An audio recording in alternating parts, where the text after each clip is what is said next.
Il pleuvait, une de ces pluies grises de Paris qui vous transpercent l'âme. Je me trouvais au 3e étage d'un de ces imposants immeubles en pierre du 8e arrondissement.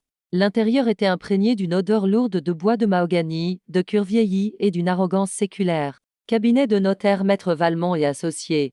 C'est ce qui était inscrit sur la plaque en laiton sur la porte. Mais dès que vous franchissiez cette porte, ce n'était pas le droit ou la justice que vous ressentiez, mais le poids écrasant de l'argent. Je portais un tailleur bleu marine sobre, que j'avais enfilé à la hâte en montant dans le train à Toulon.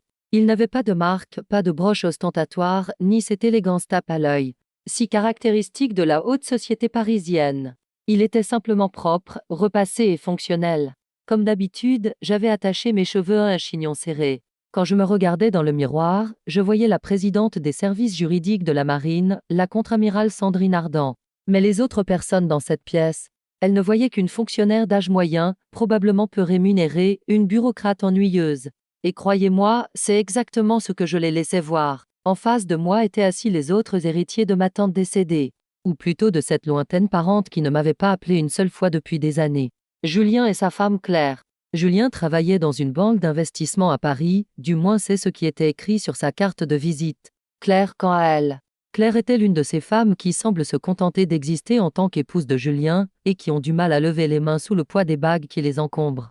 Je n'oublierai jamais l'expression qui s'est affichée sur leur visage lorsqu'ils m'ont vu. Un mélange. De dégoût? Non, ce serait trop fort. De pitié et de lassitude. Comme si j'étais un détail inutile dans leur agenda du jour. Un obstacle à régler rapidement, à signer et à envoyer. Julien a regardé sa montre. Le son métallique de sa Rolex a résonné dans la pièce silencieuse. Puis, chuchotant, mais en voulant que je l'entende, il s'est penché vers Claire. J'espère que cela ne prendra pas trop de temps. Nous avons une réservation pour ce soir et avec ce trafic, nous n'y arriverons jamais. Claire fit la moue et fixa son regard sur ma veste sobre. Ne t'inquiète pas, mon chéri, dit-elle d'une voix semblable au ronronnement d'un chat gâté. Les fonctionnaires aiment les procédures, mais ils aiment encore plus l'argent. Un petit chèque suffira. Je souris. Je souris intérieurement, bien sûr. Mon visage, marqué par des années de discipline militaire, était comme un masque inexpressif. Le fait que les gens vous sous-estiment est le plus grand avantage que vous puissiez avoir sur le champ de bataille. Lorsque votre ennemi ne vous considère pas comme une menace, il baisse sa garde. Il enlève son armure et vous offre son point faible. C'est exactement ce qu'il faisait à ce moment-là. Il me prenait pour un fonctionnaire, gris et insignifiant. Tout ce qu'il savait de moi, c'était que je travaillais dans le service juridique d'un organisme public. Mais à quel niveau?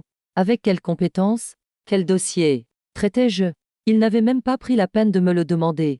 L'arrogance est le pire ennemi de l'intelligence. À ce moment-là, vous est-il déjà arrivé, au moins une fois dans votre vie, d'entrer dans une pièce et de sentir que les gens vous regardaient en pensant une as pas ta place ici? Avez-vous déjà vécu ce moment où l'on vous a qualifié d'insuffisant, simplement à cause de votre tenue vestimentaire, de votre posture ou de votre silence? Si oui, abonnez-vous à la chaîne et activez les notifications pour suivre la suite de l'histoire sûre. Car ce que vous allez entendre dans quelques instants sera la revanche de tout ce que vous avez ressenti à ce moment-là. La secrétaire nous regarda par-dessus ses lunettes. Maître Valmont vous attend, dit-elle. Sa voix semblait nous accorder une faveur. Nous sommes entrés dans la pièce. Le bureau de Maître Valmont était encore plus étouffant que la salle d'attente. Les murs étaient couverts de livres de droit qui n'avaient probablement jamais été lus. Derrière la fenêtre, la vue sur Paris s'élevait comme un trône derrière Valmont. Valmont ne daigna même pas se lever de derrière son bureau. Il se contenta de faire un geste de la main, comme pour nous dire asseyez-vous. Âgé d'une 50aine d'années, le visage rougi par le bon vin et les repas coûteux, c'était le type même de l'homme puissant, débordant de confiance en lui. Oui, oui, je crois que nous sommes tous là, dit Valmont en fouillant dans la pile de dossiers devant lui. Il ne posa pas un seul instant les yeux sur moi. Il adressa un sourire chaleureux à Julien et Claire. Julien, mon ami, j'ai entendu parler de ton match de golf au club la semaine dernière. Tu as fait un superbe coup. Merci maître, répondit Julien en s'installant dans son fauteuil. Mais aujourd'hui, occupons-nous de cette corvée, nous ferons la fête plus tard. Une corvée. Le partage de l'héritage était une corvée pour eux. La vie de ma tante, ses économies, ses souvenirs. Ce n'étaient que des actifs, à convertir en espèces le plus rapidement possible. Valmont tourna enfin son regard vers moi. Mais il ne me regardait pas dans les yeux, il semblait plutôt fixer un point sur le mur, par-dessus mon épaule. Madame Ardant, n'est-ce pas? Dit-il en prononçant mon nom comme s'il s'agissait d'un aliment qui lui laissait un mauvais goût dans la bouche. Oui, répondis-je. Ma voix était calme, claire et posée. Très bien. Écoutez, Madame Ardant, nous vous avons fait venir de Toulon jusqu'ici, mais les procédures exigent malheureusement une présence physique. Nous avons eu des entretiens préliminaires avec mes clients Julien et Claire. L'héritage de votre défunte tante. Il marqua une pause et sourit légèrement. Est en fait assez complexe et lourd de dettes. Mais nous avons décidé de faire preuve de générosité afin de préserver la paix au sein de la famille. Généreux? Demandai-je. Un seul mot. Valmont fronça les sourcils, comme si cette simple question le dérangeait. Il poussa vers moi un document épais et agrafé qui se trouvait sur la table. Oui, généreux. Dans des conditions normales, entre la vente de ces biens, les taxes, les frais de notaire, croyez-moi, vous n'auriez même pas de quoi payer votre billet de train. Mais monsieur, Julien, afin d'accélérer le processus, vous propose, en échange de la renonciation à vos droits, de vous verser en espèces. Il écrivit un chiffre sur un bout de papier et le poussa vers moi. Cette somme, le chiffre était de 15 000 euros. À Paris, cela ne suffit même pas pour acheter une voiture, ou la moitié de la montre que Julien porte au poignet. Ce document, dis-je en touchant la pile de papier devant moi. Une renonciation. Valmont poussa un soupir d'impatience. Il se mit à tapoter son stylo sur la table. Ce tapotement, ce bruit rythmique et agaçant. Un jour, lors d'un procès, l'avocat de la défense en face de moi avait tapoté son stylo de la même manière lorsqu'il était acculé. La licence de cet avocat était actuellement suspendue. Techniquement, il s'agit d'un contrat de partage et de transfert d'héritage. Madame Ardant, dit Valmont en modulant sa voix comme s'il s'adressait à un enfant. Mais oui, dans la pratique, vous cédez vos droits. Écoutez, vous êtes fonctionnaire. Vous êtes salarié. Ces termes juridiques, ces expressions latines, ces articles complexes du Code des impôts, tout cela vous donne mal à la tête.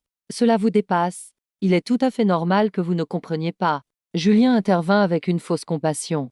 Sandrine, vraiment. Nous essayons simplement de vous protéger. L'entretien de ces propriétés, les taxes foncières, ce sont des charges que vous ne pouvez pas assumer avec votre salaire. Signez, prenez votre argent et continuez votre vie. C'est la meilleure solution pour tout le monde. Un silence s'est abattu sur la pièce. 3 paires d'yeux étaient braqués sur moi. L'un impassible, l'autre méprisant, le dernier totalement indifférent. Ils attendaient que je sois la petite, fonctionnaire peureuse et docile, que je prenne ce stylo avec mes mains tremblantes et que je signe ces papiers que je ne comprenais pas. J'ai mis la main dans mon sac. Une lueur est apparue dans les yeux de Valmont. Il pensait que j'allais sortir mon stylo. Mais ce n'est pas mon stylo que j'ai sorti, mais mes lunettes de lecture. Je les ai mises lentement, sans me presser. À ce moment-là, j'ai remarqué que le sourire triomphant de Valmont s'était légèrement estompé. Car un fonctionnaire devait signer sans tarder. Il ne devait pas lire. Maître Valmont, dis-je en posant ma main sur la première page du document. Le ton de ma voix avait changé. Je n'étais plus seulement une visiteuse. Cette voix était celle qui donnait des ordres sur les mers agitées, celle qui décidait du sort de milliers de soldats. Mais il ne le savait pas encore. Avec votre permission, dis-je, je voudrais d'abord lire ce que je m'apprête à signer. Valmont rit. Un rire nerveux et bref. Madame, ce document fait 45 pages. Il est rempli de jargon juridique. Il vous faudrait des heures pour le lire et, pour être honnête, je ne pense pas que vous en comprendriez la moitié. Je levai la tête. Par-dessus mes lunettes, je fixai Valmont d'un regard perçant. À cet instant, l'atmosphère de la pièce changea. Même le ronronnement de la climatisation semblait s'être arrêté. J'ai tout mon temps, maître, dis-je, et mes capacités de lecture sont un peu plus développées que vous ne le pensez. Et je me mis à lire. Lorsque je tournais la première page, personne n'avait encore remarqué que le rôle de victime dans cette pièce avait changé. Mais lorsque la chasse commence, le chasseur est toujours le plus silencieux. Avez-vous déjà mesuré le poids du silence dans une pièce? Je ne parle pas seulement des décibels. Je parle de cette pression invisible créée par les égos, l'impatience et la peur qui grandit lentement dans la pièce. J'aime cette pression, parce qu'elle empêche les menteurs de respirer. Je lisais depuis 45 minutes. Pendant 45 minutes, aucun bruit ne s'était fait entendre, à part le tic-tac de l'horloge antique dans le bureau de maître Valmont. Au début, Julien a essayé de paraître indifférent en jouant avec son téléphone portable. Claire a regardé par la fenêtre, puis s'est occupée de sa manucure. Valmont a signé quelques documents sur son bureau et a donné des instructions silencieuses à son assistant. Mais lorsque j'ai dépassé la page 20, l'atmosphère a commencé à changer. Le droit est en fait une langue. Pour la plupart des gens, c'est une langue étrangère incompréhensible, complexe et effrayante. Mais pour moi, le droit est un champ de bataille. Chaque article est un abri, chaque virgule un piège, chaque conjonction une échappatoire potentielle. Et ce document était un véritable champ de mine. Valmont avait raison, le document était complexe. Mais il se trompait sur un point, cette complexité ne résultait pas d'une obligation légale, mais d'une tentative de dissimulation d'un crime. En arrivant à la page 12, j'ai trouvé la première anomalie. Le terrain de ma tante, situé près de Nice et qualifié des anciens et délabrés, était classé comme zone de déchets agricoles. Sa valeur, 1 € symbolique. Mais lorsque j'ai regardé les coordonnées, la carte dans mon esprit s'est immédiatement activée. La marine avait une base logistique dans cette région et je connaissais comme ma poche la situation urbanistique de cet endroit. Cette zone de déchets se trouvait en plein cœur de la zone commerciale dont le prix au mètre carré était actuellement le plus élevé. J'ai souri légèrement en regardant la page par-dessus mes lunettes. Ce n'était qu'un léger mouvement des muscles. Mais Valmont l'a remarqué. Il s'est agité nerveusement sur son siège. Y a-t-il un problème, Madame Ardan? A-t-il demandé, d'un ton qui n'était plus aussi dédaigneux. Il y avait une pointe de doute dans sa voix. Non, répondis-je en tournant lentement la page, savourant presque le bruit du papier. C'est juste. La terminologie. Elle est assez créative. Créative? Valmont fronça les sourcils. Je continue. Dis-je en me replongeant dans ma lecture. Vous est-il déjà arrivé de savoir que la personne en face de vous mentait, mais de ne pas intervenir, de rester silencieux juste pour voir jusqu'où elle irait? Ce sentiment de supériorité que vous ressentez à ce moment-là, c'est exactement ce que je ressentais à cet instant. Si vous avez déjà expérimenté au moins une fois dans votre vie que la patience est la plus tranchante des armes, écrivez patience dans les commentaires, car cette histoire prouvera comment la patience peut se transformer en arme. J'ai trouvé la deuxième bombe sur la page. Un petit article caché sous le titre Caution solidaire. Il stipulait que si je refusais l'héritage ou ne signais pas cet accord de partage, je renoncerais à toutes les dettes fiscales passées de ma tante. Cependant, une mention en latin per stirpe ajoutée à la fin de la phrase stipulait que la dette me serait transférée non pas en tant qu'héritier, mais en tant que garant personnel. En d'autres termes, Julien et Claire recevraient les biens, tandis que je devrais payer la dette liée à la fraude fiscale que ma tante avait probablement commise par l'intermédiaire de ces sociétés écrans. Ce n'était pas seulement une irrégularité, c'était un piège qui allait m'emprisonner financièrement à vie. Non seulement il me privait de mon héritage, mais il me transformait en bouc émissaire et me faisait porter le chapeau pour leur propre magouille. Mon sang ne s'est pas glacé. Au contraire, cette chaleur familière a commencé à circuler dans mes veines. Ce n'était pas de l'adrénaline. C'était ce carburant froid qui aiguise la capacité de décision. Julien s'est soudainement levé. Sa chaise a grincé sur le parquet. Ça suffit, a-t-il crié. Sa voix a résonné dans la pièce. Ça fait 1 heure qu'on est assis ici. Il s'agit juste de signer un papier, Sandrine. Tu ne vas pas diviser l'atome, tu acceptes simplement l'argent qu'on t'offre. Claire se joignit à lui, sa voix n'était plus un ronronnement de chat, mais un cri de mouette. Je m'ennuie vraiment. Maître, mettez fin à tout cela. Si elle ne signe pas, nous partons. Valmont se tourna vers moi en essayant de prendre un air paternel. Madame Ardan, mes clients ont raison. Vous prolongez inutilement la procédure. Si vous ne comprenez pas certains points, demandez-moi, je vous expliquerai. Mais cette lecture silencieuse met notre patience à rude épreuve. Je tournais lentement la dernière page. Dernière clause. Clause 42. Clause d'arbitrage en cas de litige. En d'autres termes, il disait même si vous vous rendez compte que nous vous avons escroqué, vous ne pouvez pas aller au tribunal. Vous ne pouvez vous adresser qu'à un arbitre de notre choix. Et cet arbitre était probablement un partenaire de golf de Valmont. Je refermai le dossier. Le bruit sec de la couverture résonna sur la table. J'ai retiré mes lunettes, je les ai pliées et les ai posées sur la table, au milieu du dossier. Puis je joins les mains sur la table et j'ai regardé Valmont. Mais cette fois, je n'avais plus ce regard de fonctionnaire ennuyeux. Mes yeux reflétaient la grisaille orageuse du port de Toulon et ma voix avait la certitude d'une condamnation à mort. J'ai terminé. Dis-je. Formidable, s'exclama Julien en se frottant les mains. Où est le stylo? Je n'ai pas dit que j'allais signer. Répondis-je sans détourner mon regard de Julien. Mes yeux étaient toujours rivés sur Valmont. J'ai dit que j'avais terminé. J'ai fini de lire. Valmont se raidit. Son instinct d'avocat lui disait que le niveau de danger dans la pièce était passé au rouge, mais son orgueil l'empêchait encore d'entendre les sonnettes d'alarme. Alors, quel est le problème? Demanda Valmont, d'une voix légèrement plus dure. Le problème, dis-je en me penchant légèrement en avant sur ma chaise, c'est que ce document n'est pas un contrat de partage d'héritage, maître. Ce document est un aveu écrit de fraude qualifiée, de falsification de documents et de fraude fiscale organisée. Le silence qui s'était abattu dans la pièce n'avait rien à voir avec celui qui régnait quelques instants auparavant. C'était le silence pesant qui précède l'explosion d'une bombe. Julien resta bouche bée. Claire était figée. Valmont rougit d'abord, puis devint livide. Vous, comment osez-vous? Balbutia Valmont. Pour qui vous prenez-vous? Vous n'êtes qu'un simple fonctionnaire sans même un diplôme en droit. Je plongeai la main dans la poche intérieure de ma veste. Cette fois, je ne sortis pas mes lunettes, mais ma carte de visite. Une carte dorée à l'or fin, en relief, arborant le lourd blason de la marine française. Je la fis glisser sur la table. La carte s'arrêta devant Valmont. Je ne suis pas un simple fonctionnaire, maître, dis-je d'une voix glaciale qui fit se figer la pièce. Je suis le contre-amiral Sandrine Ardant, chef des services juridiques de la marine et procureur général militaire. Et à l'heure actuelle, je constate que 4 crimes graves ont été commis dans ce bureau. Valmont regarda la carte. Puis il me regarda. Puis il regarda à nouveau la carte. Voir le sang se retirer de son visage fut l'un des plus beaux spectacles auxquels j'ai assisté dans ma vie. Maintenant, dis-je en me calant dans mon siège, revoyons-nous les termes juridiques, ou passons-nous directement à l'article sur l'abus de pouvoir. Il y a quelques microsecondes entre le moment où une bombe explose et celui où les éclats atteignent leur cible. Le cerveau humain se fiche pendant cet intervalle. À ce moment-là, le cerveau de Valmont était précisément dans cette phase de figement. Ses yeux étaient rivés sur la carte posée sur la table, sur le titre chef des services juridiques de la marine. Il savait très bien ce que ce titre signifiait. Je n'étais pas seulement un soldat.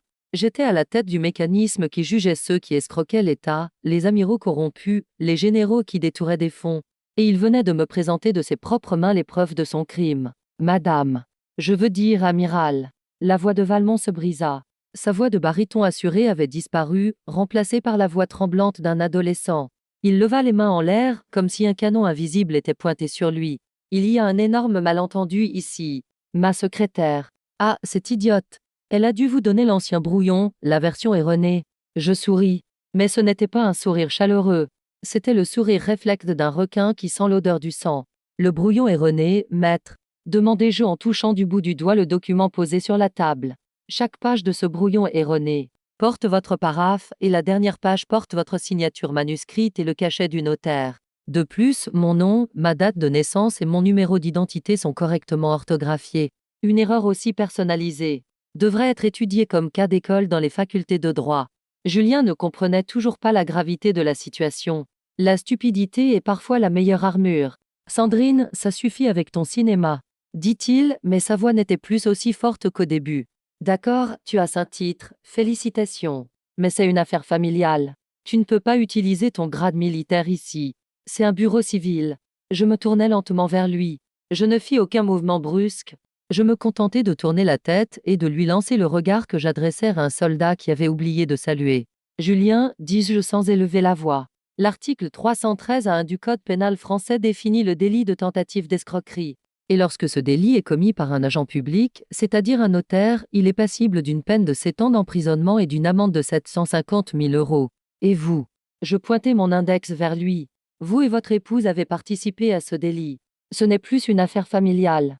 Il s'agit d'une affaire publique relevant du crime organisé. Le sac de Claire tomba par terre. Le contenu, des produits de maquillage, se répandit sur le parquet, mais personne ne se baissa pour le ramasser. Le visage de Claire était plus blanc que sa poudre. La prison? Murmura-t-elle. Mais Julien m'avait dit que tout était légal. C'est là que les fissures ont commencé à apparaître. Tels des rats quittant le navire, les complices s'apprêtaient à se trahir les uns les autres.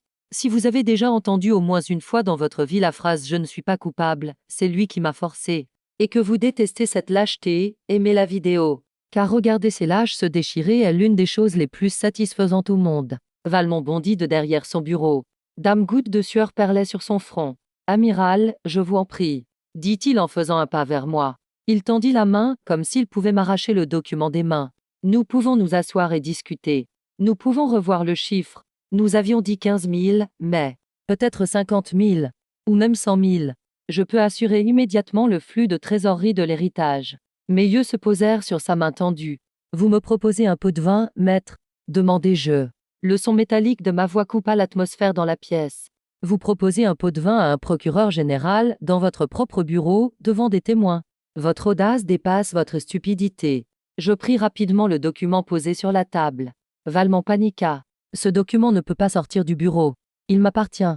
Je le mis dans mon sac et fermai la fermeture éclair. Le bruit de cette fermeture était pour Valmont comme le claquement d'une porte de prison. Ce document est désormais une preuve. Maître, dis-je. Et les preuves appartiennent au ministère public. J'ai mis mon sac à l'épaule. Je me suis redressé. La femme effacée qui était entrée dans la pièce avait disparu. Devant nous se tenait désormais un commandant aux épaulettes invisibles qui brillaient, faisant trembler le sol à chacun de ses pas. Je me suis dirigé vers la porte. Je m'arrêtai lorsque ma main toucha la poignée et je les regardai par-dessus mon épaule. Tous trois étaient figés, comme les personnages d'un tableau. Je vais partir maintenant, et je dis. Mais ne rentrez pas chez vous. N'essayez pas de vous enfuir, car je n'ai pas encore appelé le barreau. Je n'ai pas encore appelé le bureau des enquêtes financières. J'ai un appel plus important à passer avant. Qui ? A demandé Julien d'une voix tremblante. Qui vas-tu appeler ?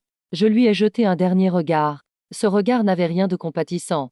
La personne qui devrait vous faire le plus peur. Ai-je répondu. Pas les inspecteurs des impôts. Eux, ils ne font que vous prendre votre argent. Moi, je vais appeler ceux qui vont vous prendre votre vie. J'ouvris la porte et sortis. La secrétaire était assise à son bureau. Elle avait dû entendre les cris à l'intérieur car elle me regardait avec effroi. Je lui fis un léger signe de tête. Bonne journée, mademoiselle. Si j'étais vous, je commencerais à chercher un nouvel emploi. L'avenir de ce bureau ne semble pas très prometteur. Quand je suis sorti du bâtiment, il pleuvait toujours, mais cela ne me mouillait plus. Chaque goutte qui frappait mon visage lavait la poussière de victime, qui me recouvrait. J'ai rempli mes poumons de l'air froid de Paris. J'étais libre. Et je ne faisais que commencer. Je sortis mon téléphone. Je cliquai sur un seul nom dans mon répertoire. Lieutenant. Dis-je dès que mon interlocuteur décrocha. À vos ordres, amiral. Répondit une voix jeune et énergique. Lancez le code 4. Cible Maître Valmont et ses sociétés écrans. Et passez-moi le capitaine Renard, du service de renseignement de Toulon. J'ai une mission spéciale. Tout de suite, amiral. Quelle est la cible ? J'ai souri en levant la main pour héler un taxi. Cette fois, mon sourire était sincère. La cible, c'est un mensonge à 8 millions d'euros et les 3 idiots qui le protègent.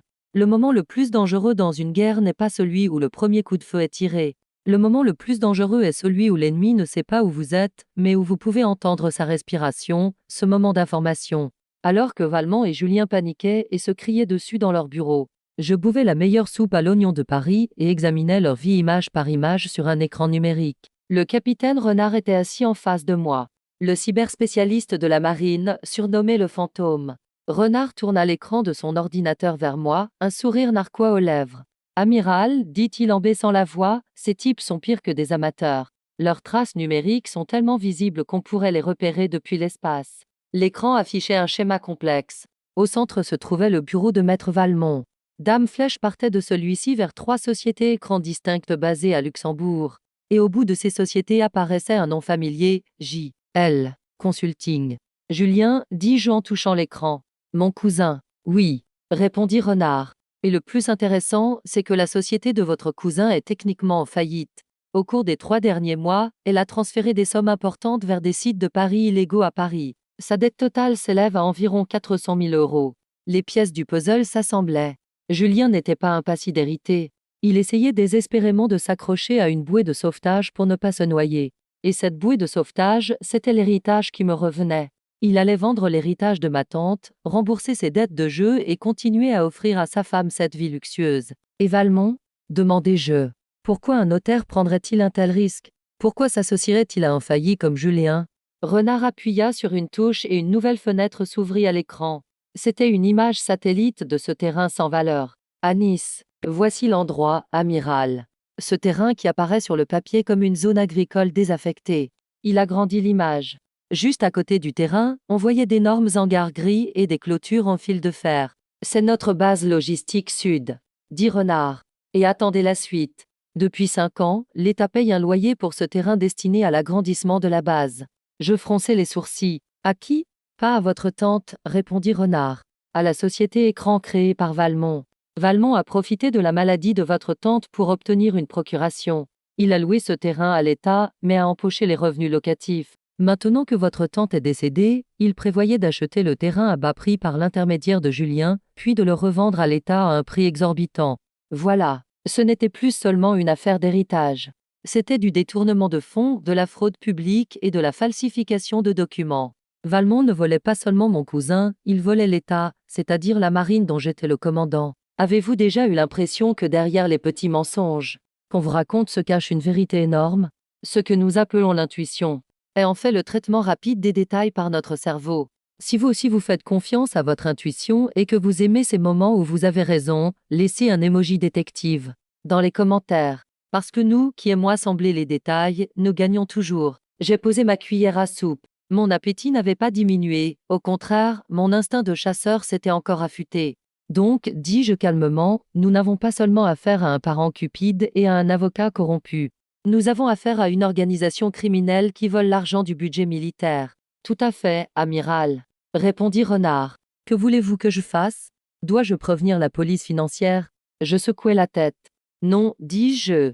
Pas encore. Si nous appelons la police, Valmont fera immédiatement appel à son armée d'avocats, détruira les preuves et prolongera la procédure pendant des années. Julien, quant à lui, jouera les victimes. Je fixai mon regard sur les rues de Paris. Avant de leur faire découvrir la froideur de la justice, nous leur ferons découvrir la chaleur de la peur.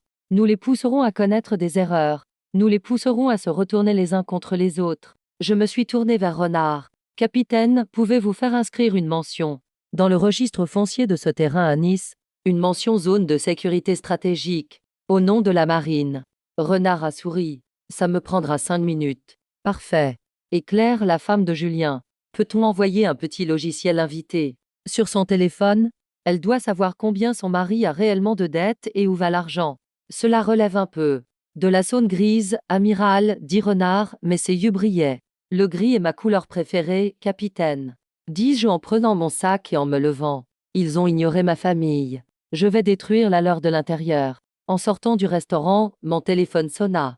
C'était Julien. Je ne répondis pas. Je regardais simplement l'écran s'éteindre. Ils avaient peur. Et les gens qui ont peur font des erreurs. C'était maintenant à moi de jouer. Mais cette partie ne se jouerait pas sur un échiquier, mais dans l'endroit qu'ils croyaient le plus sûr, leur somptueuse demeure. Ma stratégie préférée dans la guerre n'est pas l'assiège. L'assiège est longue, coûteuse et renforce la défense. Ma préférée est la guerre civile. Lorsque vous semez la discorde parmi vos ennemis, vous n'avez même pas besoin de tirer une seule balle. Vous vous asseyez simplement et regardez le château s'effondrer de lui-même. Le magnifique mariage de Julien et Claire reposait en réalité sur une fine couche de glace. Sous cette glace flottaient des mensonges, des dettes et des secrets. Et moi, grâce à la petite touche numérique du capitaine Renard, j'étais sur le point de briser cette glace à coups de marteau. Il était 20h30. Claire était assise dans le salon, un verre de vin blanc à la main. Julien, quant à lui, était sur le balcon, fumant cigarette sur cigarette, probablement en train d'essayer de joindre Valmont. Mais Valmont ne répondait pas au téléphone, car il était préoccupé par ses propres problèmes et s'arrachait les cheveux en regardant la mention réserve militaire. Sur le titre de propriété du terrain à Nice, le téléphone de Claire vibra. Une notification ordinaire. Pling. Elle regarda l'écran. Cela ressemblait à une alerte de sécurité, provenant de sa banque. Mais en réalité, il s'agissait d'un relevé spécial préparé par Renard. Le message disait « Cher client, un virement de 12 000 € effectué depuis votre compte joint au nom de J. L. Dan Malka est en attente de confirmation. La transaction est suspendue en raison d'un solde insuffisant. » Claire fronça les sourcils. Solde insuffisant. Il devait y avoir au moins 50 000 € sur ce compte. Elle appela Julien depuis le balcon. « Julien, j'ai reçu un message de la banque. Il parle d'un virement. » Julien sursauta. Il ouvrit rapidement la porte du balcon et se précipita à l'intérieur. Son visage était livide. « Quel message? Ne sois pas ridicule, c'est une erreur du système. J'appellerai la banque demain. » Il tendit la main pour prendre le téléphone des mains de Claire. C'est à ce moment-là. Ce réflexe. La vitesse à laquelle une personne cache son téléphone à son conjoint est proportionnelle au carré de son taux de culpabilité. Claire le sentit. La femme naïve avait disparu, remplacée par une épouse méfiante. Elle retira son téléphone. « Pourquoi es-tu si paniqué, Julien ?» Le téléphone vibra à nouveau. Cette fois, c'était une notification d'email. « Expéditeur anonyme. Objet le vrai bureau de votre mari. » Claire ouvrit l'email. Il contenait une seule photo. Julien sortait d'un bureau de Paris. Date d'hier. Heure celle indiquée pour la réunion de travail. « Julien », dit Claire, la voix tremblante, mais cette fois-ci, ce n'était pas de peur, mais de colère. « Qu'est-ce que c'est que ça ?» Julien regarda la photo et resta bouche bée. C'est une vieille photo. Un montage. C'est Sandrine qui fait ça. Cette femme est folle. Elle se moque de nous. Avez-vous déjà vécu ce moment où vous avez vu dans les yeux de votre proche qu'il ne vous croyait plus? Ce regard vaut 1000 mots. Si vous avez déjà été témoin de la façon dont un mensonge peut détruire la confiance en une seconde, n'oubliez pas d'aimer cette histoire. Car les mensonges finissent toujours par se retourner contre leur auteur. Claire se leva. Sandrine n'a pas vidé mon compte bancaire, Julien, dit-elle. Sandrine n'a pas vendu mes bijoux en prétendant avoir loué un coffre-fort. C'est toi qui as fait tout ça. Julien était acculé. Il choisit d'attaquer. Les plus faibles sont toujours les premiers à attaquer. J'ai tout fait pour nous, s'écria-t-il. Cet héritage allait nous revenir. J'allais tout régler. Valmont allait s'en occuper. Mais ce maudit cousin a tout gâché. Aveu. De sa propre bouche, il avait admis sa culpabilité en disant j'ai tout fait pour nous. Pour Claire, cela signifiait j'ai tout gâché, et je t'entraîne dans ma chute. Claire jeta son verre de vin contre le mur. Le vin rouge éclaboussa le mur blanc. Va-t'en, hurla-t-elle. Sors de ma maison. Je ne sais pas si tu vas toucher cet héritage, mais je ne te laisserai pas jouer avec mon argent. Où étais-je à ce moment-là? J'étais dans une voiture noire garée de l'autre côté de la rue. Le capitaine Renard retira son oreillette et se tourna vers moi. La cible s'est séparée, amiral. Claire vient d'appeler son avocat spécialisé dans les divorces. Julien s'est fait mettre à la porte et monte dans sa voiture. J'ai légèrement baissé la vitre de la voiture. J'ai regardé Julien sortir de l'immeuble et courir vers sa voiture sous la pluie. Les épaules tombantes, il n'avait plus rien de son arrogance habituelle. On le suit? A demandé Renard. Ce n'est pas nécessaire, ai-je répondu. Il n'y a qu'un seul endroit où il peut aller. Le bureau de Valmont. Les rats se réfugient les uns chez les autres quand ils coulent. Je me suis adossé au siège de la voiture. Capitaine, ai-je dit, demain matin, nous passerons à la deuxième phase de l'opération. Mais avant cela, nous devons faire une petite visite. À qui, amiral? À ma belle-mère, ai-je répondu en souriant. Son fils est à la rue, sa belle-fille est en instance de divorce. C'est notre devoir de parents de lui annoncer cette bonne nouvelle en personne, n'est-ce pas? Alors que la voiture de Julien s'éloignait en dérapant, les lumières du château de verre du 16e arrondissement s'éteignaient une à une. La famille qui y vivait avait disparu. Il était maintenant temps de récupérer ce qui m'appartenait et ce qui appartenait à l'État sous ses décombres. Le mal est-il génétique? Ou s'agit-il d'un comportement acquis?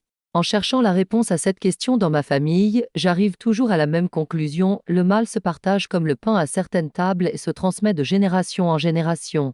La source de l'insatiable cupidité de Julien et de la vanité superficielle de Claire ne se trouvait pas dans les rues de Paris. Il provenait de la femme assise en face de moi battante, Madame Catherine. Elle n'a pas été surprise de me voir. Elle a simplement plissé ses yeux bleus glaciers et posé doucement la tasse de thé en porcelaine qu'elle tenait dans sa main sur sa soucoupe. « Sandrine » a-t-elle dit d'une voix chevrotante mais toujours autoritaire. « Qu'est-ce qui t'amène? La dernière fois que nous nous sommes vus, c'était à l'enterrement, et tu avais encore gâché la fête à tout le monde avec ton uniforme. » J'ai souri. Je me suis assise sur le bord du fauteuil. « Tu n'aimes toujours pas mon uniforme, ma tante, ai-je dit. Il ne convient pas à une femme. » A-t-elle répondu en tournant l'énorme bague en émeraude qu'elle portait au doigt. Une femme doit préserver sa féminité. Je suis reconnaissante d'avoir un fils aussi brillant que Julien.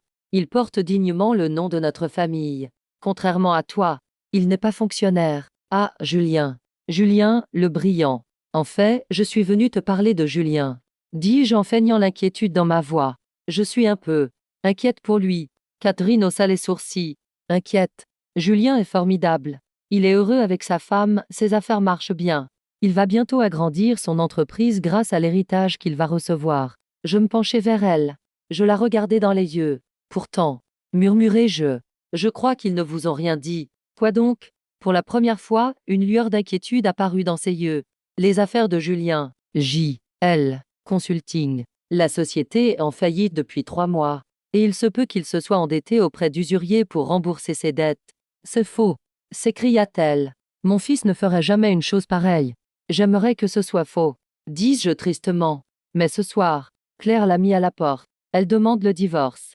Julien est actuellement dans la rue, probablement en train de dormir dans sa voiture. Et d'après ce que j'ai entendu, il ne pourra pas toucher l'héritage auquel il croyait tant, car son avocat, Valmont, est au cœur d'une grande enquête pour fraude fiscale. Le masque esthétique de Catherine s'est fissuré. Sa respiration s'est accélérée. Elle a porté la main à sa poitrine. Impossible, a-t-elle dit. Valmont est le meilleur. Il avait tout arrangé. Il avait tout arrangé, oui, dis-je froidement. Mais ton fils brillant a tout perdu au jeu. Et maintenant, à cause de ses dettes, ta maison est peut-être en danger. C'était le coup de grâce. Pour ces femmes, l'amour pour leurs enfants avait ses limites, mais l'amour pour leurs biens, il était infini. La peur de perdre sa maison était bien plus forte que la peur de voir son fils se retrouver à la rue. « Sortez !» cria-t-elle d'une voix tremblante. « Vous mentez. Vous êtes jalouse. Vous nous avez tout envié. » Je me levai. Je rangeai mon sac. « Je voulais juste vous avertir, ma tante, dis-je. Je ne voudrais pas que vous soyez prise au dépourvu lorsque les créanciers se présenteront à votre porte. Bonne soirée. En sortant du salon, j'entendis sa servante crier derrière moi: apporte-moi mon téléphone. Appelle Julien. Appelle Valmont immédiatement. Le poison avait été administré. Elle faisait désormais partie de l'équation, et la panique était la nouvelle monnaie de cette famille. Si vous voulez voir quelqu'un s'effondrer, ne regardez pas ses yeux, regardez ses mains. Les mains de Valmont tremblaient. Julien, quant à lui, tournait en rond comme un rat coincé dans un coin, et non comme un lion en cage. Ma mère a appelé, cria Julien. Elle m'insulte. Elle crie qu'elle ne vendra pas ma maison. Sandrine est allée la voir. Cette femme est un démon. Valmont ne leva pas les yeux de l'écran. Son visage ressemblait à un fantôme dans la lumière bleue de l'écran. Oublie ta mère, Julien, dit Valmont dans un murmure. Nous avons un problème plus grave. Julien s'arrêta. Qu'est-ce qui pourrait être plus grave? Ma femme m'a quitté, ma mère me rejette, je n'ai plus un sou. Valmont tourne à l'écran. Regarde ça. L'écran affichait le titre de propriété du terrain à Nice, mais une nouvelle mention clignotait en lettres rouges et grasses au-dessus du titre. Mention zone DE sécurité militaire stratégique inaliénable. Inaliénable, inaliénable. Julien regarda l'écran d'un air perplexe. Qu'est-ce que ça veut dire? Ça veut dire ça, espèce d'imbécile. Valmont perdit son sang-froid pour la première fois et hurla. Ce terrain ne vaut plus rien. Il ne vaut même pas le prix du papier toilette. C'est Sandrine qui a fait ça. Elle a utilisé son autorité au sein de la marine pour s'emparer du terrain. Mais, balbutia Julien. Mais nous allions louer ce terrain à l'État. Nous allions gagner des millions. Nous ne gagnerons rien. Valmont frappa du poing sur la table. L'État ne paye pas de loyer pour une zone de sécurité, qui lui appartient. Les loyers que j'ai perçus pendant 5 ans, ils vont tout faire l'objet d'un contrôle. Sandrine n'a pas seulement fermé le robinet, Julien, elle a fait couler le barrage sur nous. Il y eut un silence. Julien s'effondra dans son fauteuil. Alors, dit Julien d'une voix tremblante, il n'y a pas d'argent. Valmont eut un rire amer. Il était à bout de nerfs. Il n'y a pas d'argent, Julien. Mais il y a de fortes chances qu'on se retrouve en prison. À ce moment-là, le téléphone du bureau sonna. À cette heure de la nuit, le téléphone du bureau ne sonne jamais. S'il sonne, ce n'est pas bon signe. Ils regardèrent tous les deux le téléphone. Personne n'osait décrocher. Le téléphone continuait de sonner avec insistance. Ce son était la sirène annonçant la fin inévitable qui approchait. Avez-vous déjà vécu ce moment de prise de conscience, où vous réalisez que vous êtes tombé dans un piège, mais qu'il est trop tard pour en sortir? Connaissez-vous cette sensation de crampe à l'estomac et de sécheresse dans la gorge? Si vous aimez voir la justice rendre ses jugements, partagez cette vidéo avec vos amis. Car dans quelques instants, la voix à l'autre bout du fil balayera leurs derniers espoirs. Valmont décrocha le combiné d'une main tremblante. Allô? À l'autre bout du fil, il entendit la voix enjouée du capitaine Renard. Bonsoir, maître Valmont. Je suis le capitaine Renard, du comité de contrôle de la marine. Nous vous rendrons une petite visite à votre bureau demain matin à 8 heures. Et s'il vous plaît, n'essayez pas de détruire ces mauvais brouillons. Nous avons déjà sauvegardé vos serveurs il y a 10 minutes. Valmont raccrocha lentement le téléphone. Il regarda Julien. C'est fini, dit-il. Mais il se trompait. Pour moi, ce n'était pas fini. Je ne faisais que m'échauffer. Les mettre en faillite ne suffisait pas. Je les forcerais à se trahir les uns les autres. Savez-vous quelle est la plus grande faiblesse d'un criminel? Ce n'est pas d'être arrêté. C'est la peur d'être seul lorsqu'il est arrêté. Quand des gens commettent un crime ensemble, ils deviennent des frères. Mais dès que les menottes touchent leurs poignets, cette fraternité laisse place à un instinct primitif de survie. Et moi, ce matin-là, debout devant la porte du bureau de Valmont, j'étais venu insister à la fin de la fraternité et au début du cannibalisme. Le capitaine Renard avait tenu parole. À l'intérieur se trouvaient les policiers en civil de la brigade des délits financiers et les officiers de la police militaire. Les dossiers étaient rangés dans des cartons, les ordinateurs démontés. Maître Valmont n'était pas assis derrière son imposant bureau, mais sur une chaise au milieu de la pièce. Sa veste avait été retirée, sa cravate desserrée. Son visage se confondait avec les murs gris. Julien, quant à lui, était assis sur le canapé en cuir dans le coin, la tête entre les mains, se balançant d'avant en arrière. Je fis un pas à l'intérieur. Le bruit sourd de mes talons sur le parquet couvrait même le bruit des policiers. Valmont leva la tête. Ses yeux étaient injectés de sang. Quand il m'aperçut, ce n'était pas de la haine qu'il y avait dans son regard, mais une pure défaite. « Êtes-vous satisfait, amiral ?» demanda-t-il d'une voix étouffée. « Vous avez mis fin à ma carrière. Êtes-vous heureux ?» Je m'approchai de lui. Je m'arrêtai devant lui et pris une gorgée de café. « Le bonheur est un concept très subjectif, maître, dis-je. Je préfère parler de nettoyage. Et non, je n'ai pas mis fin à votre carrière. Vous l'avez détruite vous-même le jour où vous avez signé ces fausses déclarations fiscales. Puis j'ai tourné mon regard vers Julien, dans le coin. Il tremblait. Voilà le maillon faible. Je me suis approché de lui. Je me suis assis à côté de lui. Les policiers nous regardaient, mais personne n'a intervenu. Je portais mon insigne de procureur général et j'étais le plus haut gradé dans cette pièce. Julien, ai-je murmuré. Il a levé la tête. Son visage était baigné de larmes. Sandrine, je t'en prie, a-t-il dit, la voix entrecoupée de sanglots. Je ne suis pas coupable. Je te le jure. Tu n'étais qu'une victime qui avait besoin d'argent, n'est-ce pas? Ai-je terminé à sa place? Ma voix était douce. Elle était compatissante. C'était le cadeau le plus empoisonné que je lui offrais. Julien secoua rapidement la tête. Oui, c'est exactement ça. Valmont m'a trompé. Il m'a dit que tout était légal. Il a parlé des optimisations fiscales. Je ne comprends rien au droit, Sandrine, j'ai juste signé. Si vous avez déjà rencontré dans votre vie un lâche qui essaie de se dédouaner en rejetant la faute sur quelqu'un d'autre, écrivez lâche dans les commentaires, parce que ce genre de personne, quand le navire coule, jette d'abord le capitaine à la mer. Valmont a essayé de se lever brusquement, mais le policier à côté de lui l'a maintenu assis en lui appuyant sur l'épaule. Il ment, a crié Valmont. C'était son idée. Il avait besoin d'argent pour payer ses dettes de jeu. C'est lui qui a dit ma tante est mourante, accélère la procédure, fais tout ce qu'il faut. Je souris. Le spectacle avait commencé. Je me tournai vers Julien. Tu entends, Julien? Ton avocat te trahit. Et devine qui le procureur va croire. Le notaire expérimenté qui connaît le droit et qui a préparé les dossiers. Ou toi avec ta société en faillite et tes dettes de jeu? Les yeux de Julien s'écarquillèrent. La panique balaya les derniers vestiges de raison dans ses veines. Non, dit-il, haletant. Non, il ne peut pas me faire porter le chapeau. Il le fait déjà, dis-je. Il va passer un accord. Il va te livrer pour alléger sa propre peine. À moins que... Je m'interrompis. À moins que... Julien me regarda avec espoir. Quoi, que puis-je faire?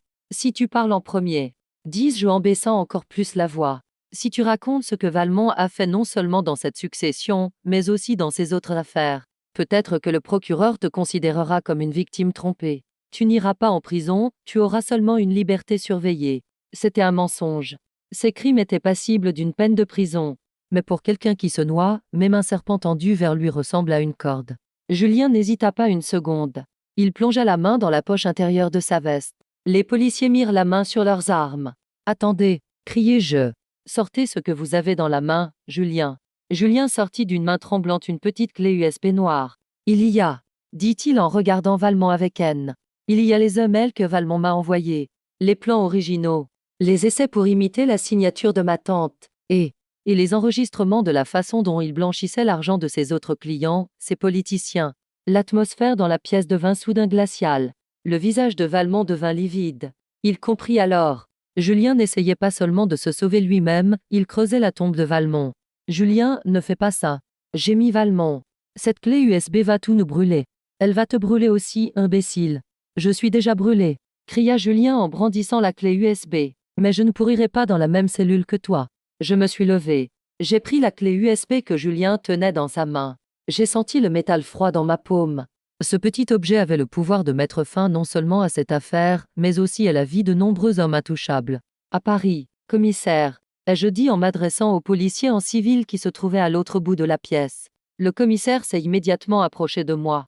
Je saisis cette preuve, ai-je déclaré. Et l'accusé Julien Ardan souhaite bénéficier de la loi sur la repentance active et faire des aveux complets. Je vais moi-même recueillir sa déposition. Je me suis tourné vers Valmont. Il avait les épaules affaissées et la tête baissée. Vous voyez, maître, ai-je dit. La fraternité dure jusqu'à ce que les intérêts divergent. Julien vous a vendu en 5 minutes. Et vous n'avez pas su le prévoir en rédigeant ce contrat de 45 pages. Les policiers ont relevé Valmont. Ils lui ont passé les menottes. Le clic métallique a résonné dans le bureau. Julien semblait soulagé. Le pauvre, il ne s'était pas encore rendu compte qu'il venait d'avouer son propre crime et que cette clé USB allait l'envoyer en prison. Son repentir sincère ne le sauverait pas. Il ne ferait que réduire sa peine.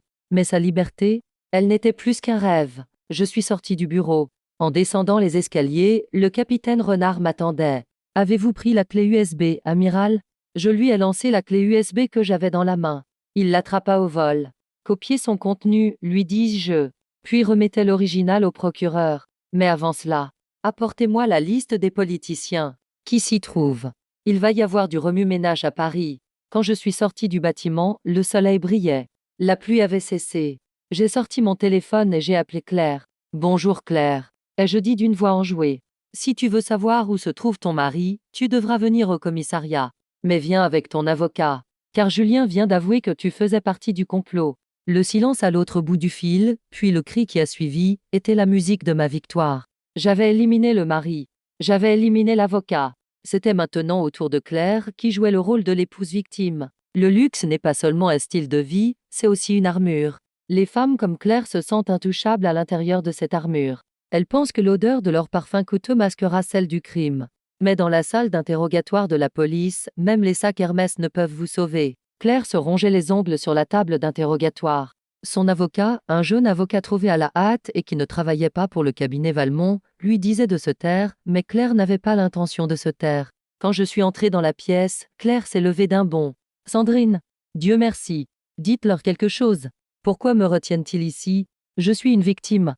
Mon mari m'a trompée. » Je tirai une chaise et m'assis en face d'elle. Seule une table métallique et des dossiers empilés nous séparaient. « Assieds-toi, Claire, dis-je d'un ton autoritaire. Je ne m'assiérai pas. Ça sent mauvais ici. Je veux rentrer chez moi. Tu ne peux pas rentrer chez toi, dis-je calmement, parce que cette maison vient d'être mise sous séquestre. Et tu prétends être victime, mais les victimes ne passent généralement pas leurs vacances à Monaco avec l'argent du crime. J'ai ouvert le dossier. J'en ai sorti une série de relevés bancaires. Ce sont les virements effectués par la société de Julien sur ton compte personnel. Les mentions sont vides. Les dates sont intéressantes. 2 jours exactement après chaque virement, tu as effectué des dépenses importantes dans les boutiques les plus luxueuses de Paris. J'ai jeté une photo sur la table. C'était une photo que Claire avait publiée le mois dernier sur Instagram, où elle posait sur un yacht, une coupe de champagne à la main. La location de ce yacht a été payée par la société en faillite, de Julien. Et vous, vous dites que vous ne saviez pas que Julien était criblé de dettes à ce moment-là. C'est bien ça? Claire détourna le regard. Son avocat tenta d'intervenir. Ma cliente n'est pas tenue de connaître les activités professionnelles de son mari, amiral. Ces dépenses peuvent être un cadeau de son mari. Un cadeau? Je ris. Selon la loi française, tout ce qui est acheté avec l'argent provenant d'un crime est une preuve de complicité. Mais là n'est pas la question. Je me suis penchée en avant. J'ai regardé Claire dans les yeux. Savez-vous ce que Julien a dit dans ses aveux, Claire? Il a dit « Je voulais arrêter, mais Claire m'y a poussé. Elle voulait une maison plus grande, une voiture plus récente, des vacances plus chères. Elle me disait sans cesse que je n'étais pas à la hauteur. C'était du bluff. Julien n'avait pas encore donné autant de détails. Mais ce qui blesse le plus une femme narcissique, c'est que son mari l'accuse. Claire est devenue rouge comme une tomate. Ce sale menteur, a-t-elle crié, malgré les efforts de son avocat pour l'en empêcher. Moi, je l'ai forcé. C'était un lâche incompétent. C'est lui qui disait à tante va mourir, on va devenir riche. Je voulais juste la vie que je méritais. Bingo, la vie que tu méritais. Dis-je en savourant chaque mot. Tu connaissais donc le plan de Julien. Tu savais que tu allais hériter, tu savais tout des irrégularités, et tu l'as encouragé à financer tout ça. Claire s'est arrêtée. Elle venait de réaliser ce qu'elle venait de dire. Elle a couvert sa bouche de sa main, mais une fois les mots prononcés, on ne peut plus les retirer. Avez-vous déjà vu quelqu'un creuser sa propre tombe? Est-ce ce que vous ressentez de la pitié ou plutôt cette étrange satisfaction de voir justice être faite? Si vous aimez que justice soit faite, aimez cette vidéo pour montrer que vous êtes du côté de la justice. Je me suis levée. Merci pour tes aveux, Claire. Ai-je dit? Je n'ai pas avoué. S'est-elle débattue? C'est enregistré. Ai-je répondu en montrant la caméra dans le coin de la pièce? Être l'instigatrice d'un crime est parfois plus grave que d'en être l'auteur. Je me suis dirigée vers la porte. Sandrine, a-t-elle crié derrière moi. Sa voix n'était plus autoritaire, mais suppliante. Tu ne peux pas me faire ça. Nous sommes une famille. Je suis enceinte. Je me suis figée sur place. Enceinte? Je me suis retournée lentement. Claire avait la main sur son ventre. Elle avait les larmes aux yeux. Était-ce un nouveau jeu? Ou un dernier cri de désespoir? Tu mens, dis-je. Je te le jure, dit-elle en sanglotant. Je l'ai appris hier. J'allais le dire à Julien, mais nous nous sommes disputés. Sandrine, mon bébé va-t-il naître en prison? C'était un élément qui changeait la donne. Je n'étais pas un monstre. J'étais un officier qui rendait justice. Mais était-ce juste qu'un enfant à naître paye pour les péchés de ses parents? Le silence s'est abattu sur la pièce. Même son avocat était stupéfait. Je regardais Claire. La femme gâtée avait disparu, remplacée par une future mère effrayée. Ou peut-être était-ce une actrice jouant le plus grand rôle de sa vie. C'est le médecin qui en décidera, Claire. Dis-je en adoucissant légèrement le ton de ma voix. Si tu es enceinte, les conditions de détention seront adaptées. Mais cela ne changera rien au fait que tu es coupable. Ton enfant grandira en sachant que son père est un escroc et que sa mère est sa complice. Je quittai la pièce. Le capitaine Renard m'attendait dans le couloir. Ce que vous avez entendu est-il vrai, amiral? Demanda-t-il. Envoyez-la à l'hôpital, répondis-je. Vérifiez si c'est vrai ou faux. Et Julien? Son interrogatoire est terminé. Il a été confronté à Valmont. Ils vont en venir aux mains d'un moment à l'autre. Je pris une profonde inspiration. Le soir tombait sur Paris. Laissez-les pour demain, capitaine. Ce soir, nous avons une dernière chose à régler. Quoi donc, amiral? Catherine, répondis-je. Elle doit apprendre que son fils et sa belle-fille ont été arrêtés, que les huissiers vont saisir son domaine. Mais elle ne doit pas l'apprendre par téléphone. Elle doit l'apprendre de moi. Renard fut surpris. Vous allez retourner la voir? Non, répondis-je en touchant la vieille photo de famille froissée dans ma poche. C'est elle qui viendra me voir, parce qu'elle me suppliera de lui sauver la dernière chose qui lui reste, son nom noble. Qu'est-ce que le pouvoir? Pour certains, ce sont les zéros sur leur compte en banque. Pour d'autres, c'est un nom de famille prestigieux. Pour ma tante Madame Catherine, le pouvoir, c'était que les gens la craignent et la respectent. Mais elle oubliait une chose, le respect ne s'achète pas, il se gagne. Et la peur. La peur est l'arme la plus dangereuse qui soit, car elle se retourne contre son propriétaire lorsqu'elle change de camp. Il était 11 heures. Lorsque Catherine entra dans la salle, elle se sentit pour la première fois de sa vie aussi petite. Les généraux et les amiraux décorés qui l'entouraient ne la regardaient même pas. Elle n'était ici qu'une civile, sans autorité. Le manteau de fourrure sur ses épaules semblait écrasé sous le poids de ses médailles et de ses grades. Elle s'est arrêtée en me voyant. Je portais mon uniforme de cérémonie. Les étoiles sur mes épaules brillaient à la lumière des lustres. Je n'étais plus la petite nièce insignifiante, mais le point d'acier de l'État. Il s'approcha de moi. Je ne lui indiquai pas où s'asseoir. Il resta debout. C'était un protocole militaire, mais aussi une guerre psychologique. Pourquoi m'as-tu appelée ici, Sandrine? Demanda-t-il. Sa voix tremblait, mais il essayait toujours de garder la tête haute. Je ne t'ai pas appelé, Allah. Ai-je répondu en buvant calmement une gorgée de thé. C'est toi qui es venu. Parce qu'il ne te reste plus aucune porte à frapper à Paris. Il prit une profonde inspiration. Ses yeux se remplirent de larmes. Julien, dit-il, la voix brisée. Julien ne peut pas rester en prison, Sandrine. C'est un enfant fragile. Il est claustrophobe. Il est difficile sur la nourriture. Ils ne peuvent pas le garder dans ses cellules. J'ai ri. Un rire amer et bref. Difficile? Il ne semblait pas du tout difficile quand il gâchait la vie des gens, escroquait l'État et incitait sa femme à commettre des crimes. Ne t'inquiète pas, les prisons françaises proposent aussi un menu pour les enfants difficiles sur la nourriture et la justice. Catherine s'est approchée d'un pas. Elle a posé sa main sur le bord du fauteuil pour s'appuyer. Que veux-tu? A-t-elle murmuré. De l'argent. Tu peux avoir tout l'héritage. Même mon manoir des Neuilly. Je peux te le céder. Il suffit d'un coup de fil. Dis au juge qu'il s'agit d'un malentendu familial. Laissez Julien tranquille. C'était le moment que j'attendais depuis des années. Le moment où quelqu'un qui avait passé toute sa vie à croire qu'il pouvait acheter les gens se heurtait à un mur que l'argent ne pouvait franchir. Tu ne comprends toujours pas. Dis-je en le regardant dans les yeux. Ce n'est pas une négociation. C'est une exécution. Et cette exécution ne concerne pas seulement Julien. J'ai ouvert le dossier rouge posé sur la table. Ce matin, le capitaine Renard a découvert quelque chose d'intéressant. La Fondation Catherine Ardant, que tu utilises pour te donner de l'importance dans la haute société. Cette fondation qui prétend venir en aide aux orphelins d'Afrique. Le visage de Catherine est devenu livide. Ses mains se sont mises à trembler. Que s'est-il passé avec la fondation? De l'argent a été transféré vers les sociétés écrans de Valmont via la fondation. Millions d'euros ont été détournés sous forme de dons. Et une grande partie de cet argent a servi à financer les dettes de jeu de Julien. Donc, ma tante, vous n'avez pas seulement gâté votre fils, vous avez financé ces tables de jeu en volant les droits des orphelins. Catherine s'effondra sur le fauteuil. Cette fois, elle n'avait pas besoin de permission pour se lever, ses jambes ne la portaient plus. Vous ne pouvez pas prouver ça, dit-elle d'une voix faible. Je l'ai déjà prouvé, répondis-je. Les inspecteurs sont actuellement dans les locaux de la fondation. Et devine quoi? Le directeur de la fondation, ton fidèle assistant, a conclu un accord avec le procureur. Il a remis les enregistrements audio contenant tes instructions. Vous est-il déjà arrivé de dire ma famille ne ferait jamais ça? Tout en sachant au fond de vous que c'était faux. La trahison vient souvent des liens du sang.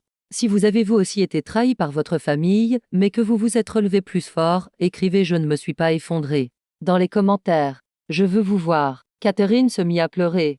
Mais ce n'était pas des larmes de regret. C'était le désespoir d'une reine qui avait tout perdu. Pourquoi nous fais-tu cela, Sandrine? Sanglota-t-elle. Nous sommes ta famille. Ton père était mon frère. Je me levai. Mon ombre s'est abattue sur Catherine. Ne prononce pas le nom de mon père, ai-je dit. Ma voix était si dure que le colonel assis à la table voisine s'est retourné et m'a salué respectueusement. Quand mon père est mort, c'est toi qui n'as pas répondu à mes appels pour éviter de payer les frais funéraires. C'est toi qui as dit « Je ne paierai pas les dettes de mon frère raté ». Ne me parle pas de famille maintenant. Catherine baissa la tête. Claire, dit-elle dans un dernier espoir. Claire est enceinte. Aie au moins pitié d'elle. Mon petit enfant va-t-il naître en prison? Je sortis mon téléphone. J'ouvris le rapport envoyé par le capitaine Renard le matin même. J'ai une bonne nouvelle, ma tante. Ta petite fille ne naîtra pas en prison. Parce qu'il n'y a pas de petite fille. Catherine releva la tête, stupéfaite. Quoi? Le rapport de l'hôpital est arrivé. Claire n'est pas enceinte. Ce n'était qu'un dernier mensonge qu'elle a inventé pour être jugée en liberté. Les tests sanguins sont négatifs. Ma belle-fille est aussi menteuse que ton fils. Le dernier rempart de Catherine venait de s'effondrer. Elle n'avait pas de petit enfant. Elle n'avait pas d'argent. Elle n'avait plus aucune réputation. Son fils était en prison. Et elle-même allait bientôt être arrêtée. La porte du salon s'ouvrit. 2 policiers en civil et une femme agent entrèrent. Catherine comprit ce qui se passait dès qu'elle les vit. Elle regarda autour d'elle, paniquée. Non, dit-elle. S'il vous plaît. Ce n'est pas possible, Celle. Tout le monde vous regarde. Je suis Catherine Ardant. C'est exactement ici, ma sœur, dis-je. Toute votre vie, vous avez regardé les gens de haut. Maintenant, tout le monde vous regardera de bas, là où est votre place. Les policiers s'approchèrent d'elle. Madame Catherine Ardant. Oui. Vous êtes en état d'arrestation pour détournement de fonds, falsification de documents et blanchiment d'argent. Alors qu'on lui passait les menottes, Catherine m'a regardé. Il n'y avait plus de haine dans ses yeux, seulement du vide. Tu as gagné, Sandrine, m'a-t-elle murmuré. Je n'ai pas gagné, ai-je répondu en me retournant pour regarder Paris par la fenêtre. C'est la justice qui a gagné. Je n'étais que son instrument. Les policiers l'emmenèrent sous le regard silencieux des officiers présents dans la salle. Personne ne chuchotait. Personne ne riait. Il n'y avait que le silence solennel de ceux qui regardaient un criminel aller là où il méritait d'aller. Mon téléphone sonna. C'était le capitaine Renard. Amiral, l'opération est terminée. Ils sont tous à l'intérieur. Leurs biens ont été saisis. Le terrain de Nice a été transféré à la marine. Quelle est la prochaine étape? J'ai pris une profonde inspiration. C'était comme si un poids énorme venait de m'être enlevé. Le soleil de Paris n'avait jamais été aussi brillant. La suite, ai-je dit en souriant. La suite, c'est la finale, capitaine. Nous clôturons le conte. Que reste-t-il après une tempête? Dames arbres déracinés, des toits détruits et un profond silence. Mais ce silence n'est pas un vide. Ce silence est le moment où la reconstruction commence. L'année qui vient de s'écouler a été la plus longue et la plus courte de ma vie. Les mois passés dans les couloirs froids du palais de justice de Paris, les procès, les aveux et les cris. Tout cela est désormais derrière moi. Dans la salle d'audience, lorsque le verdict final a été prononcé, je n'ai pas ressenti de joie. Seulement une profonde sérénité. La sérénité militaire que procure l'accomplissement d'une mission. Vous vous posez des questions, n'est-ce pas? Que leur est-il arrivé? Je vais tout vous raconter, en détail. Car la justice se cache dans les détails. Commençons par Maître Valmont. Cet avocat arrogant, cet homme intouchable. Grâce à la clé USB que Julien lui a remise, il a été jugé non seulement pour notre affaire, mais aussi pour les 12 autres dossiers de corruption qu'il avait trafiqués. Son droit d'exercer a été révoqué à vie. Il purge actuellement une peine de 12 ans à la prison de Fleury-Mérogis. D'après ce que j'ai entendu, il essaie de gagner de l'argent pour s'acheter des cigarettes en rédigeant des requêtes en appel. Pour les autres détenus dans la bibliothèque de la prison, l'empereur arrogant est désormais devenu un simple requérant. Julien, mon pauvre cousin Cupide. Il a tenté de bénéficier de la loi sur le repentir effectif, mais le juge a estimé qu'il était l'instigateur du crime. Il a été condamné à 6 ans de prison. Mais pour lui, la véritable peine n'est pas l'emprisonnement. La véritable peine, c'est la destruction de sa vie à l'extérieur. Claire l'a quitté. Poursuivi par des usuriers à cause de ses dettes de jeu, il est détenu dans le quartier de protection. C'est-à-dire à l'isolement. Il est confronté 23 heures par jour à la solitude qu'il redoute tant. Et Claire, cette épouse victime. Lorsque le mensonge de sa grossesse a été découvert, le tribunal n'a pas eu pitié d'elle. Elle a été condamnée à 2 ans de prison pour complicité de crime et obstruction à la justice, puis libérée sous surveillance. Mais le coup le plus dur est venu du fisc. Tout ce qui était enregistré à son nom et avait été acheté avec l'argent du crime a été saisi. Ses bijoux, ses sacs à main, sa voiture qu'elle aimait tant. Tout a été vendu aux enchères publiques. Je l'ai vue la semaine dernière quand je suis allée à Paris. Elle travaillait comme vendeuse dans une petite boulangerie du 11e arrondissement. Elle m'a vue. Elle a détourné le regard. Ses ongles en porcelaine avaient disparu, ses mains étaient couvertes de farine. Elle ne menait pas la vie qu'elle méritait, mais celle qu'elle s'était construite. Enfin, ma tante, Madame Catherine. Son histoire est la plus courte et la plus douloureuse. 3 mois après son arrestation, elle a eu une crise cardiaque à l'infirmerie de la prison. Les médecins ont parlé de stress et d'âge avancé. Mais je connaissais la raison, la honte. Elle n'a pas supporté que son nom noble soit sali, que son manoir soit vendu aux enchères. L'immense maison de Neuilly a été vendue. Les meubles anciens, les tableaux somptueux. Tout a été dispersé. Mais qu'est-il advenu de cet argent? La fortune de ma tante, de Julien et de ses sociétés écrans, saisie puis transférée à l'État, qui s'élevait à plusieurs millions d'euros. Je n'en ai pas touché un seul centime. Cet argent était entaché par les larmes des orphelins et la souillure du mensonge. Je ne pouvais pas me construire une vie avec cet argent sale. Conformément à la décision du tribunal, j'ai fait don de la part qui m'était revenue en tant qu'unique héritière légale à cette fondation que j'ai créée au nom de mon père. Ce lieu sera un foyer pour les soldats blessés en service et les enfants qui ont perdu leur famille. L'argent que ma tante a volé pendant des années en prétendant aider les orphelins est désormais devenu un véritable foyer pour les orphelins. J'ai retiré le nom de Catherine, qui avait souillé le nom de mon père, et je l'ai remis à sa place, sur une plaque honorifique. Je suis descendu de l'estrade. Le vent venant de la mer me fouettait le visage. Le capitaine Renard était à mes côtés. Il était en civil. Félicitations, amiral, m'a-t-il dit. L'opération s'est déroulée avec succès. J'ai souri. J'ai sorti de ma poche cette vieille photo de famille froissée. Celle de ma tante, Julien et moi, enfants. J'ai allumé mon briquet et j'ai mis le feu au coin de la photo. Les flammes ont lentement consumé le papier, et les cendres se sont mélangées au vent et ont été emportées vers la mer. Les fantômes du passé ont disparu, capitaine. Dis-je. Il n'y a plus que l'avenir désormais. Je suis monté dans la voiture. Le chauffeur a fermé la porte. Dans le rétroviseur, j'ai regardé une dernière fois ce bâtiment, le nom de mon père. Je m'appelle Sandrine Ardant. Ils m'ont ignoré. Ils m'ont méprisé. Ils ont essayé de me dépouiller. Mais ils ont oublié une chose, un amiral n'abandonne jamais son navire. Et les eaux calmes sont toujours les plus profondes. Si vous avez vous aussi été victime d'une injustice dans votre vie, ne baissez pas les bras. Vous n'avez pas besoin de crier pour vous faire entendre. Parfois, le cri le plus puissant est une action froide et déterminée, menée au bon moment. Merci d'avoir écouté mon histoire. Ne renoncez jamais à la justice. Au revoir.